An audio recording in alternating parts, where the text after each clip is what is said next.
Carlos Sainz just joined Williams, but his future might not be set in stone because Christian Horner has left the door open for Carlos to maybe come back to Red Bull, the team where he first started racing.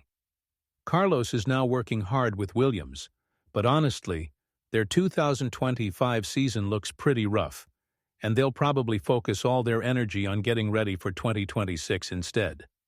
Horner said there's still a chance Carlos could end up wearing a Red Bull racing suit again, which would be like finally getting the big promotion he missed out on when he was racing for Toro Rosso years ago. But would this move actually be good for both Carlos and Red Bull? And if it happens, how would it change everything for both Red Bull's future and Carlos's career?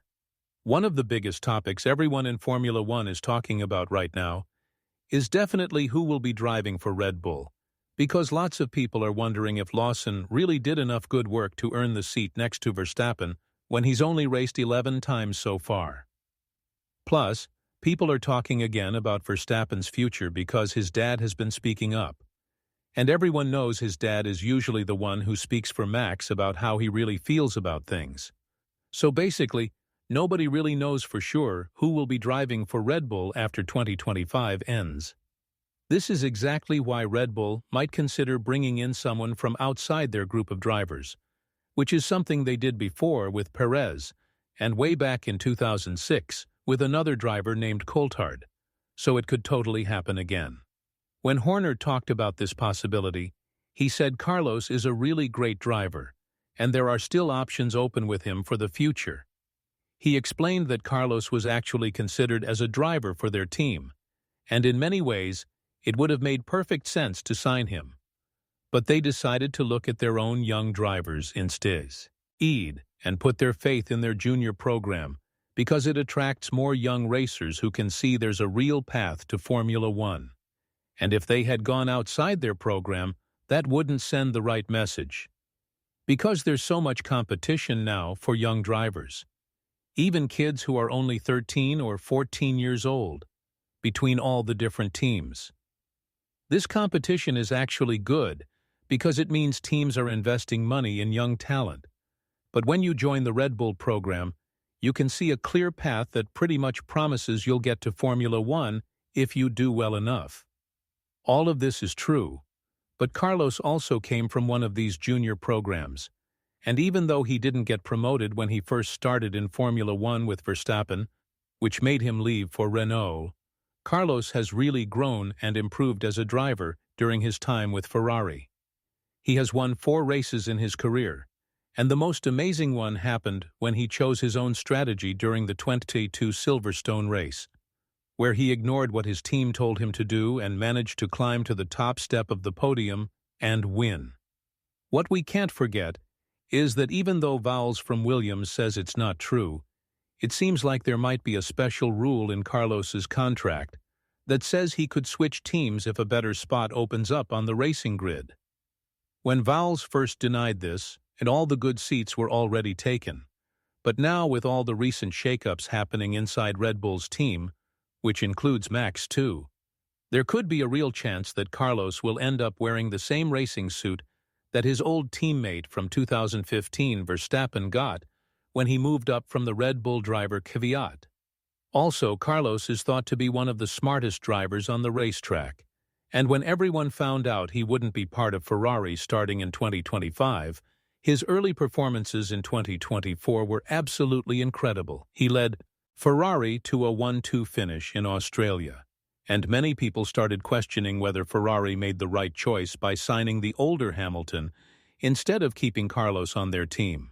Whether we like it or not, Carlos has been a really strong foundation in helping Ferrari build their winning attitude and culture, and now that he's working on a project with Williams that will probably see lots of struggles and poor performance and bad results, it could very well make him think about wanting to be competitive and win races again.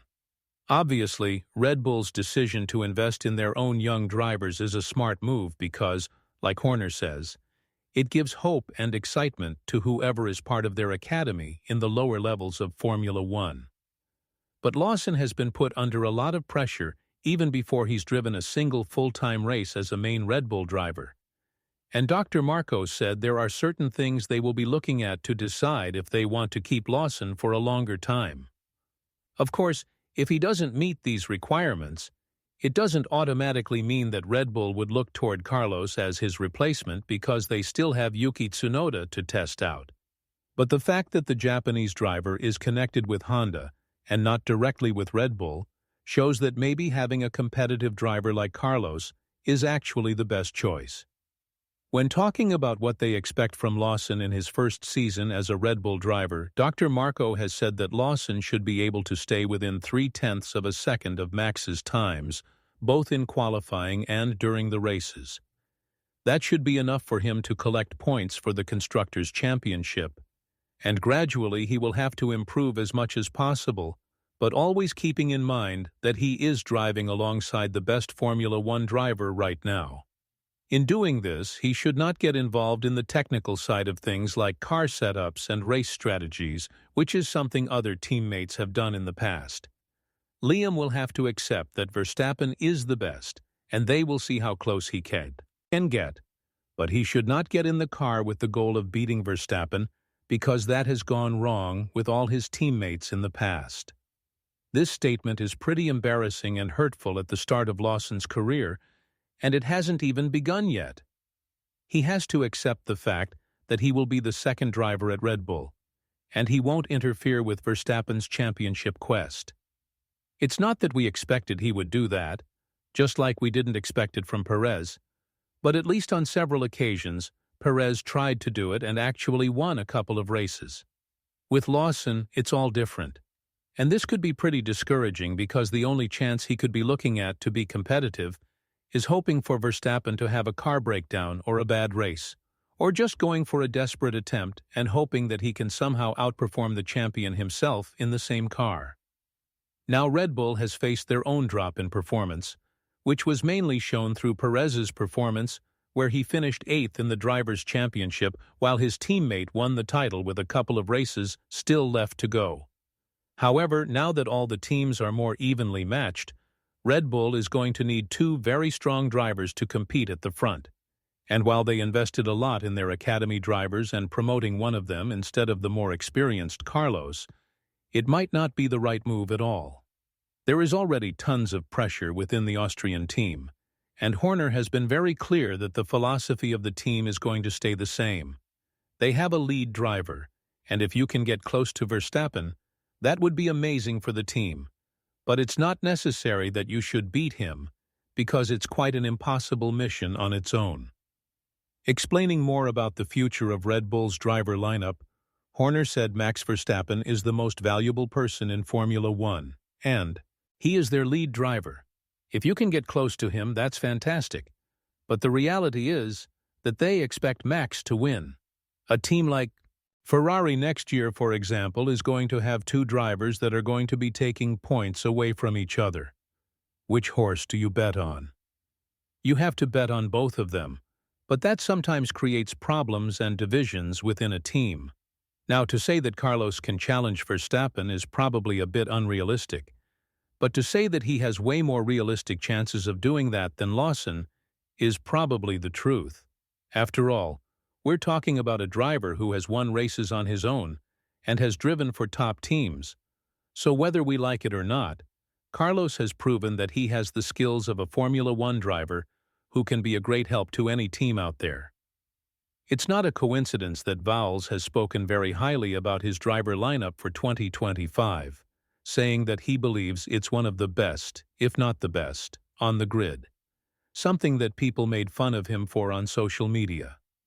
But nevertheless, the future of Verstappen is hanging in the air, and mainly depends on how well the 2025 car performs, and of course, with Lawson yet to show what he can do within Red Bull, with so little experience in the sport, and with having so much pressure on his shoulders. Do you think that Carlos is a realistic candidate to drive for Red Bull in the near future? And if so, which seat do you think he would take in what would be a huge shakeup at Red Bull? Let us know in the comments below, and if you are interested in Hamilton and Leclerc's huge news about the 2025 version of Ferrari's car, make sure to check out the video that's appearing on your screen right now.